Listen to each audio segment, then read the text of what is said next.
everyone. Thank you for the time that has been given to our group to lead our presentation today. We are from Group 7, will to explain the topic is educational management approaches.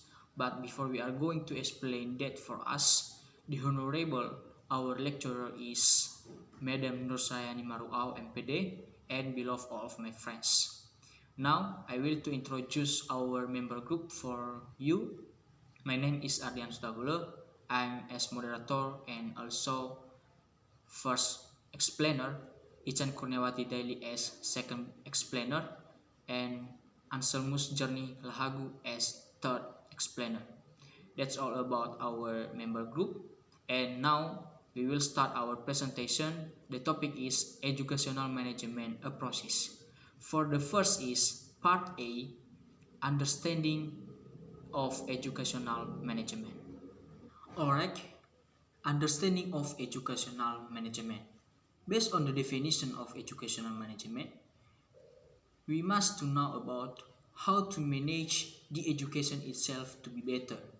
So, to making the educational management or to manage educational itself, it is about how to creation of equitable, quality, relevant and accountable educational planning, increasing the positive image of education and overcoming the solve of the qualitative in education. So, based on the purpose of educational management, is how the educational itself orderly and in accordance with the what the expected in the world of education. In addition, management comes from the word is manage. It means that how to manage the educational itself to be better.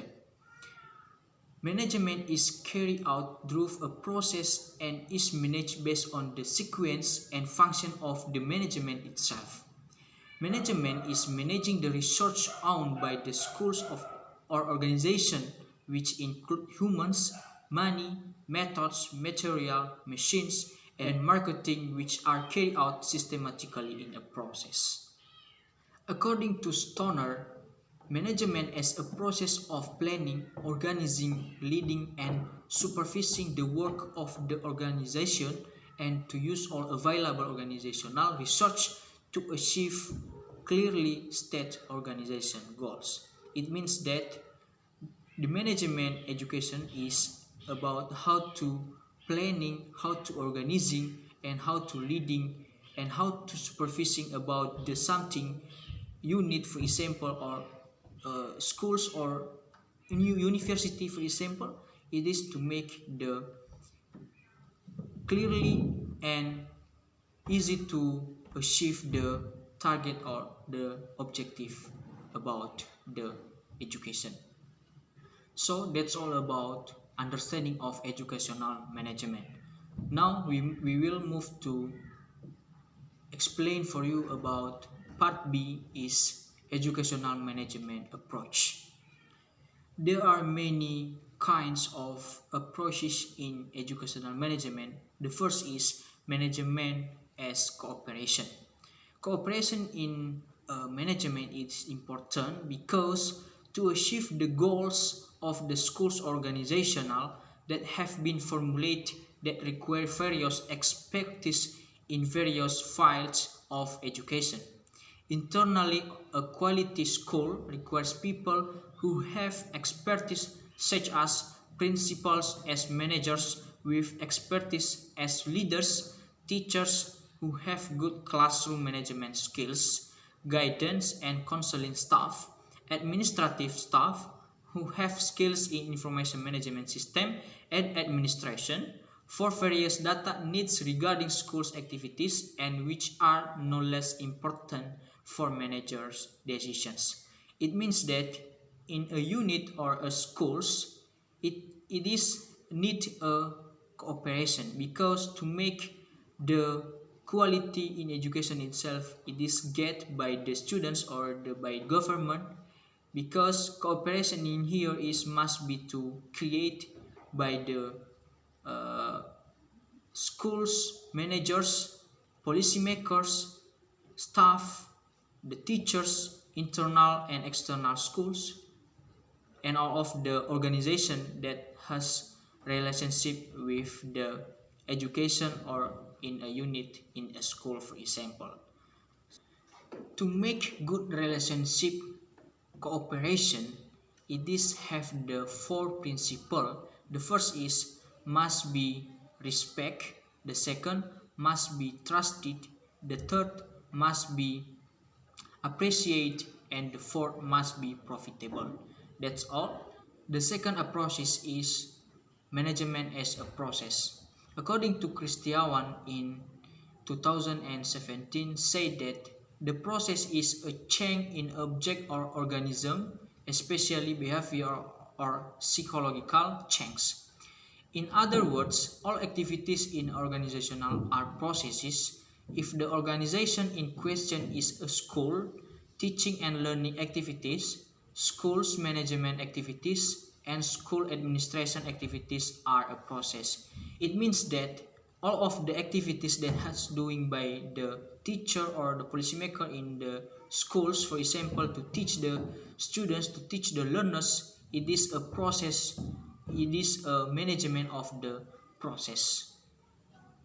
In management as a process, it is have 7 activities or a process that has doing. The first is planning, the second organizing, the third staff, the fourth directing, the fifth coordinating, the sixth reporting, and the seventh budgeting.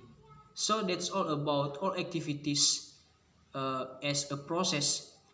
And in management as a process must be creating by the teacher, because it is make the learners and or students get the important point in educational itself. So that's all about my explanation, and I say thank you. Okay, thanks for the time given to me. I will continue explain our material about number 3, management as a system. The system is a whole consisting of parts that interact with each other in a process to convert inputs into outputs. Therefore, in the world of education, it is also about a management system that carries all elements of activity that try to make change from input to desired output, di mana manajemen sebagai suatu sistem ini merupakan suatu keseluruhan yang terdiri atas bagian-bagian yang saling berinteraksi dalam suatu proses untuk mengubah input menjadi output. Nah, di sini institut pendidikan atau sekolah seluruh kerjanya merupakan sistem satu dengan yang lainnya, selain saling berkaitan juga merupakan suatu kesatuan, di mana dalam proses tersebut ada beberapa faktor yang saling terkait, diantaranya yaitu guru, kurikulum, lingkungan, murid, sarana dan prasarana, serta organisasi yang terdapat dalam sekolah tersebut, di mana siswa diinput dalam sebuah sekolah, kemudian dibimbing oleh seorang guru dengan didukung oleh beberapa kurikulum dan sarana dan prasarana, sehingga siswa tersebut akan menjadi output atau hasil dari proses yang dari input menjadi sebuah output atau lulusan, sehingga siswa yang telah diproses menjadi sebuah output atau lulusan, sehingga nanti bisa menjadi outcomes yang bisa dipakai, yang bisa langsung dipakai atau siap menjadi lulusan yang terbaik. Okay, the next is number 4. This is about management as management. Management as a process has been described above, as well as related to the management of resources that must be owned by both human research and non-human research effectively and efficiently. Oke, manajemen ini merupakan suatu proses untuk menguraikan sumber daya manusia. Nah, manajemen ini harus melalui dari pengelolaan, pengaturan, serta pengorganisasian. Jadi manajemen ini meliputi dari pengelolaan, pengaturan, dan pengorganisasian. Nah, manajemen ini juga harus dapat meningkatkan kinerja dari suatu organisasi, di mana menurut Hasibun 2001 ada dua pandangan, yaitu pandangan organis dan pandangan mekanistis. Nah, dalam pandangan organis, manusia ditempatkan pada tempat keseluruhan, sehingga bagian-bagian termasuk individu berada dalam posisi sekunder. Nah, sedangkan untuk posisi mekanistis, yaitu bagian-bagian termasuk individu berkembang sesuai kebutuhan keseluruhan. Nah, di sini dia bertolak balik dari pandangan organis dengan pandangan mekanistis. Okay, next, number 5. It is about leadership in management. According to Irawan, as quoted by Syaiful Sagala, leadership comes from the word leader, di mana kepemimpinan ini berasal dari kata pimpinan. Pimpinan adalah orang yang dikenal oleh pengikutnya dan berusaha mempengaruhi para pengikutnya untuk meraih tujuan visinya. An effectively leader is a leader whose members can feel that their needs are being met, whether their needs for work, motivation, recreation, clothing, food, shelter, and other needs. Ada 5 pokok dari sifat seorang pimpinan. Yang pertama adalah adil, kedua penuh inisiatif, ketiga penuh daya tarik, keempat suka melindungi, dan kelima penuh percaya diri. And then there are several traits needed in leadership in terms of education, namely, first, humble and simple, second, helpful, third, be patient and have emotional stability, 4, believe in yourself, 5, honest, fair and trustworthy, and the last, in service skills. Okay, that's all explanation our material, and thank you. Oke, saya akan melanjutkan pembahasan tentang decision making in management. Decision making is the core of central or management or administrative activities. When people in organization cooperate, it is necessary to determine the goals of planning, organizing, and so on. It is closely related to making decisions. Then in management, if the decision making goes smoothly, in an organization, problem must excite and will appear one after another. For that, a leader, both individually and collectively, is required to have expertise in solving the problems at hand. Jadi artinya di sini pengambilan keputusan merupakan inti atau sentral dari kegiatan manajemen atau administrasi. Saat orang-orang dalam organisasi melakukan kerjasama, diperlukan penentuan tujuan, pembuatan perencanaan, pengorganisasian, dan lain sebagainya. Hal itu sangat terkait dengan pembuatan atau pengambilan keputusan dalam suatu manajemen apabila pengambilan keputusannya tidak berjalan dengan lancar. So, in general, decision making include the following 7 steps menurut Gibson et al. Pada tahun 1987. Yang pertama, implementing goals and objectives. Before starting the decision-making process, the goals and objectives of the decision must be defined. What results are to be achieved and what are the measures for achieving those results. B. Identification of issues. Issues surrounding decision making should be identified and defined for clarity. Identifying and delimiting this problem must be right at the core of the problem.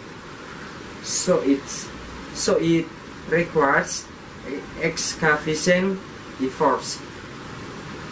C. Developing alternatives. D. Determining alternative.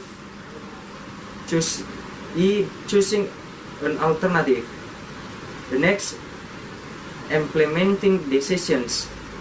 And the last, control and evaluation. The 7, communication in management. In organization, communication is a very important thing to do. Communication can be said to be at the core of the management process.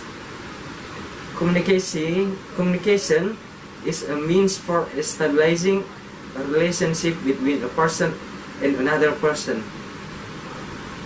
With the communication, there is a social relationship because humans are social beings between those who need each other, so that reciprocal interaction occur. Jadi sini artinya dalam organisasi, komunikasi merupakan hal yang sangat penting dilakukan. Komunikasi dapat dikatakan sebagai inti dalam proses manajemen.